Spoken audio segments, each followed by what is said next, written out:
உங்களை சுற்றி இருக்கிற நெகட்டிவிட்டிஸை நீங்கள் எப்படி சார் ஹேண்டில் பண்ணிக்கிறீங்க? சிம்பிள், இக்னோர் பண்ணுங்க. இக்னோர் பண்ணிவிட்டு உங்கள் வேலையை மட்டும் பார்த்துட்டு போயிட்டே இருங்க. கத்தி கத்தி பார்த்துட்டு டயர்டாயிடுங்க. இது என் வாழ்க்கையில் நிறையா நடந்திருக்கு, அதனால நான் சொல்கிறேன். தேவையில்லாத விஷயத்துக்கெல்லாம் நம்ம ரியாக்ட் பண்ணிக்கிட்டு வேணாம் நண்பா.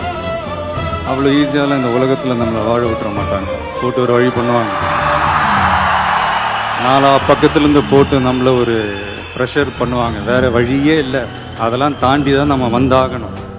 எல்லாருக்குமே நம்மளை பிடிச்சி போச்சுன்னு வைங்களேன், அப்புறம் லைஃப் போர் அடிச்சிடாது. அப்புறம் நீங்கள் யாருக்காக என்ன சாதிப்பீங்க, யாரை சந்தோஷப்படுத்துவீங்க?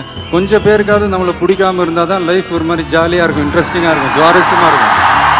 But at the same time நம்ம கூட இருக்கிறவங்க எப்படின்றதையும் நம்ம பார்த்துக்கணும். இப்போ அழகும் ஆடம்பரமும் இருந்தால் 1000 பேர் கூட ஆசையாக பழகுவாங்க. அன்பாக இருந்தால் பழகிற 10 பேர் கூட உண்மையாக இருக்கும்.